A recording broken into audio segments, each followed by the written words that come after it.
जय माँ इंद्राक्षी जय अम्बे। इंद्राक्षी धाम के ज्योतिष पाठशाला कार्यक्रम में दर्शकों आप सभी का हम हार्दिक स्वागत करते हैं। आज के दिन जिन जातकों का जन्मदिवस है, मैरिज एनिवर्सरी है, उन सभी को हमारी तरफ से बहुत बहुत शुभकामनाएं। आज हम बहुत ही एक मर्म वाले सब्जेक्ट पर आपसे बात करना चाहते हैं। जितने भी ज्योतिष को सीखने सुनने वाले छात्र हैं, इस अंक को ध्यान से सुनिएगा।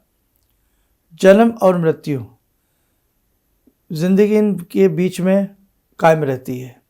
जन्म लिया, जन्म के बाद ज़िंदगी चलती है मृत्यु तक।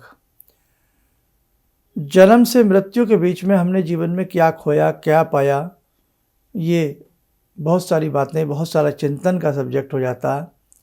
लेकिन जो जन्मा है वो संसार से जाएगा ज़रूर। कोई भी चीज़ उत्पन्न हुई है, प्रकृति में भी उत्पन्न हुई है, वो भी एक दिन अवश्य ध्वस्त हो जाएगी। कहने का भाव, जन्म के साथ मृत्यु जुड़ी हुई है।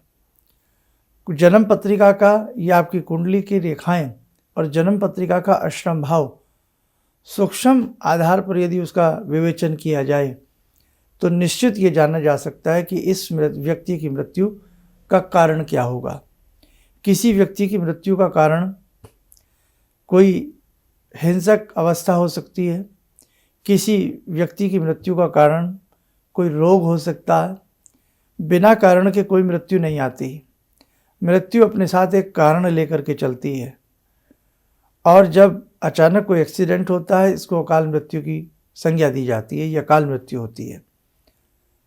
मृत्यु को जानना अष्टम भाव से आसान भी है और मुश्किल भी है, बस अध्ययन करने की आवश्यकता है। तो आज के इस सब्जेक्ट में मृत्यु का कारण जानने वाले हैं। वैसे इस पर 8 एपिसोड बन सकते हैं, जिसमें से हम प्रथम भाग आपको आज बता रहे हैं। हम कुछ रोग और कुछ अन्य कारण, अष्टम भाव में कौन सी राशि विराजमान हो तो उस व्यक्ति की मृत्यु का कारण कौन सा रोग बन सकता है, ये जानकारी आपको देने वाले हैं। टेबल होगी, उसे आप नोट कर लीजिएगा, आपके काम आएगी कहीं ना कहीं जो ज्योतिष प्रेमी है। आइए सबसे पहले आज का हम पंचांग देखें। 2 मार्च सन 2025, दिन रविवार, संवत 2081, फाल्गुन मास, शुक्ल पक्ष, तिथि आज तृतीया है, नक्षत्र उत्तरा फाल्गुनी, राहु काल 4:30 से 6, दिशा शूल पश्चिम दिशा। हमारी राशि कितनी होती हैं? 12 राशि होती हैं, और आपकी जन्म पत्रिका में इसीलिए 12 पार्ट होते हैं, 12 खाने होते हैं। किसी न किसी खाने में कोई न कोई राशि विद्यमान होती है, लेकिन आज हमें मतलब है केवल अष्टम भाव से। ठीक है, तो आइए पहले आप यहाँ समझें। आपकी कुंडली का ये अष्टम भाव है। हर जातक की जन्म पत्रिका का ये अष्टम भाव होता है, जहाँ ये आप एरो का चिन्ह देख रहे हैं। अब इस अष्टम भाव में राशि कौन सी विद्यमान है? आप देखते हैं ना, यहाँ पर नंबर आते हैं, कभी कोई मार्ग नंबर आता है, कभी कोई नंबर आता है, उससे आप उस राशि को पकड़ सकते हो। ठीक है, राशि 1 नंबर से लेकर के 12 नंबर तक।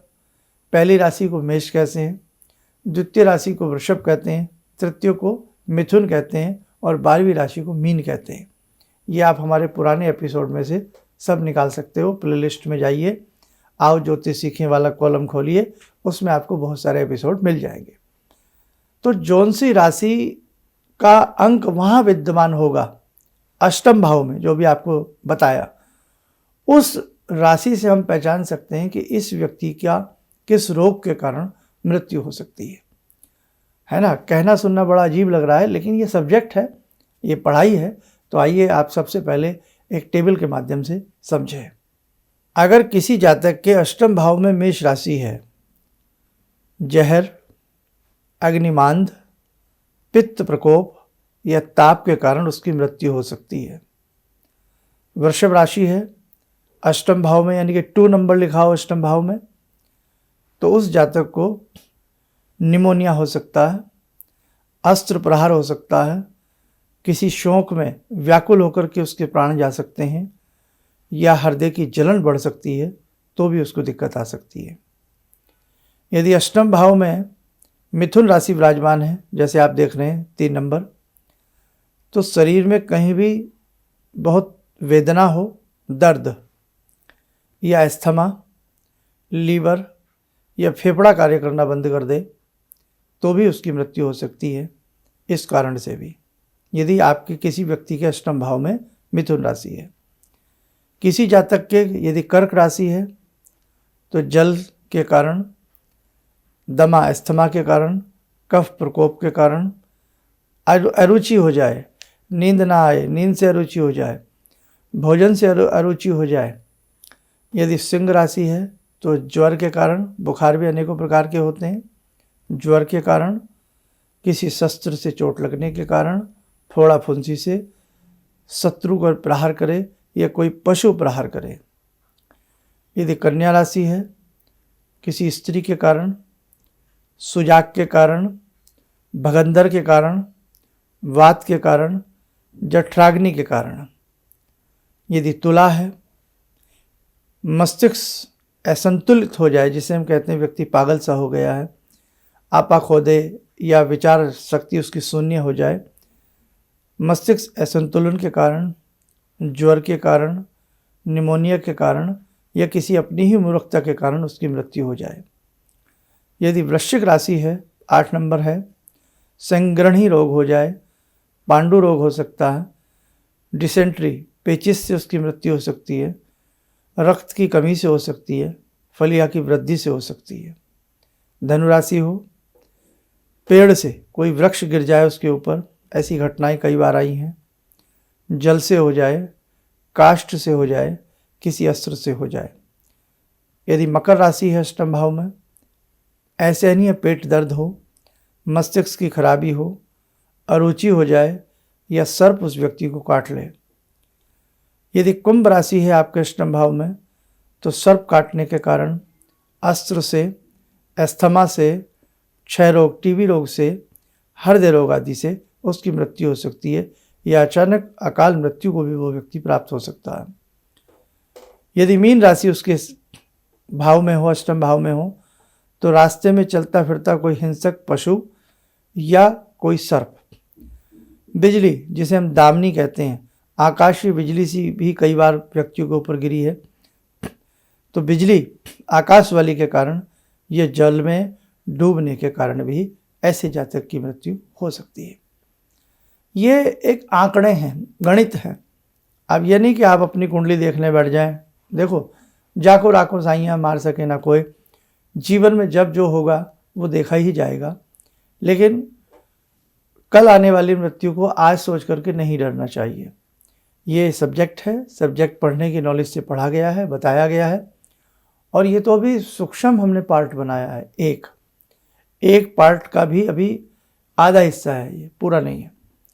तो अभी मान के चलो 8 दूनी 16, अगर एक एक पार्ट के 2 पार्ट बनते हैं, part A, part B, part 2 का पार्ट ए, पार्ट बी, तो कितने सारे हिस्से बनते हैं। मृत्यु को जानना इतना सहज नहीं है, लेकिन ज्योतिष शास्त्र एक ऐसी सहज विद्या है कि इससे गुप्त से गुप्त रहस्य व्यक्ति जान सकता है।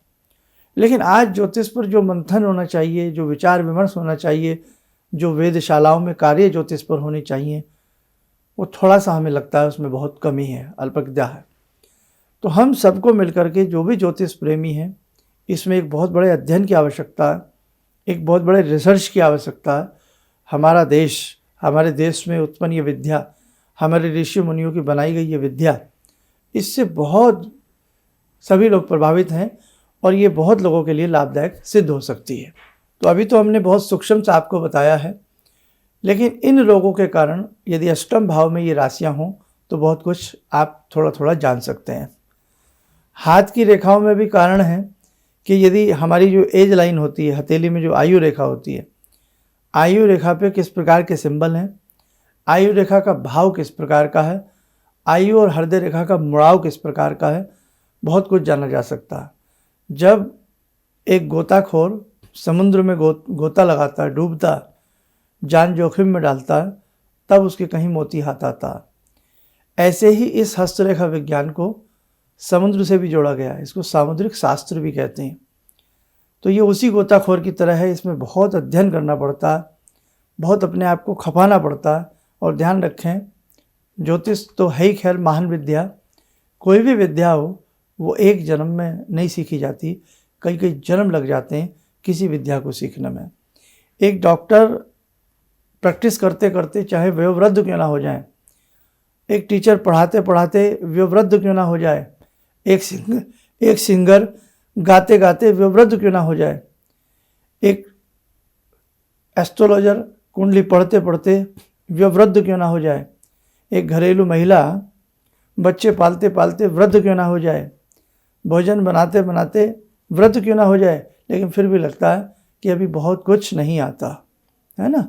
तो उसी प्रकार से बेटे थोड़ा थोड़ा जहाँ से जो मिले उसे सीखते रहिए।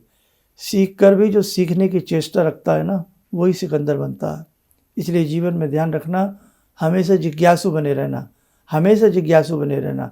जिज्ञासु बनोगे तो कुछ सीख लोगे और जिज्ञासाएं उत्पन्न होती रहेंगी और आपको यही जिज्ञासाएं एक दिन महान व्यक्ति के दर्जे में ला करके खड़ा कर सकती हैं। चलिएगा, समय हो चला आज की ध्यान साधना का। आज की ध्यान साधना में जुड़ते हैं बाके बिहारी भगवान श्री कृष्ण से। ओम करारविंदे न पदारविंदम मुखारविंदे विनिवेशयन्तं वटस्य पत्रस्य पुटे शयानं बालामुकुन्दं मनसा स्मरामि, बालामुकुन्दं मनसा स्मरामि।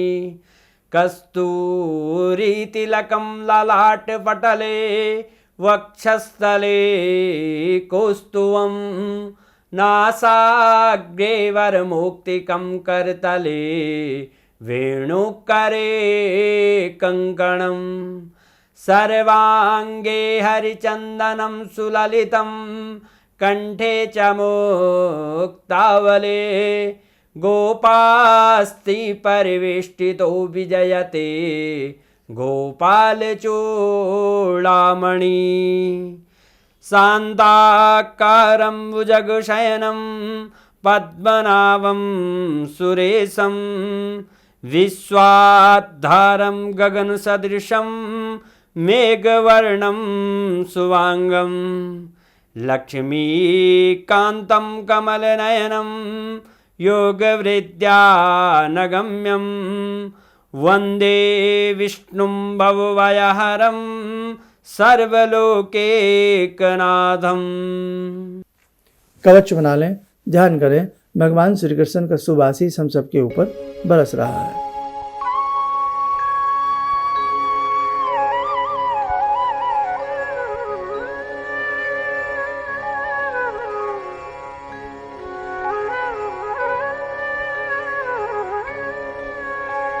ओम बोलते हुए नेत्र खोलें, सामान्य हो जाए। देखो साधकों, हमें आपको मिलकर के अभी बहुत अध्ययन की आवश्यकता है, बहुत कुछ सीखने और बतलाने की आवश्यकता है। आप यूं ही प्रेम पूर्वक हमारे सभी प्लेटफॉर्म से जुड़े रहिएगा। आगामी समय में और कुछ न कुछ आपको देने का जो भी जानते हैं प्रयास करेंगे। चलिए, आप सब लोग स्वस्थ रहें, सुखी रहें। इन्हीं शुभकामनाओं के साथ हम अपनी वाणी को विराम देते हैं। जय जय अम्बे।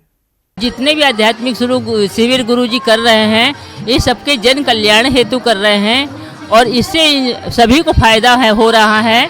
अब परेशानियां तो जीवन से लगी हुई हैं, यदि हम आध्यात्म की ओर, भगवान की भक्ति की ओर बढ़कर यदि जीवन में परेशानी उठाकर कुछ पा सकते हैं तो ये तो गुरु जी की बहुत बड़ी उपलब्धि हमको मिल रही है। और गुरु जी इसी तरह से आध्यात्मिक शिविर करते रहें और हम सब इसी तरह से आते रहें, शामिल होते रहें और जितना हो सकता है गुरु जी के बताए मार्ग के अनुसार हम चलते रहें तो हमारे जितने भी संकट, जीवन की जितनी परेशानियां सब कटेंगी। किसी भी समस्या के समाधान के लिए मिले प्रसिद्ध हस्तरेखा एवं वास्तु विशेषज्ञ प्रोफेसर धर्मेंद्र शर्मा जी से। नोट: शिविर में भाग लेने हेतु एवं व्यक्तिगत रूप से मिलने के लिए कॉल करने का समय सुबह 10 बजे से शाम 6 बजे तक। हमारे विभिन्न ज्ञानवर्धक कार्यक्रम देखने के लिए आप हमें अभी सब्सक्राइब करें, बेल आइकन को प्रेस करें ताकि आप देख सकें हमारा कार्यक्रम सबसे पहले। और अधिक जानकारी के लिए फेसबुक पेज को लाइक करना न भूलें।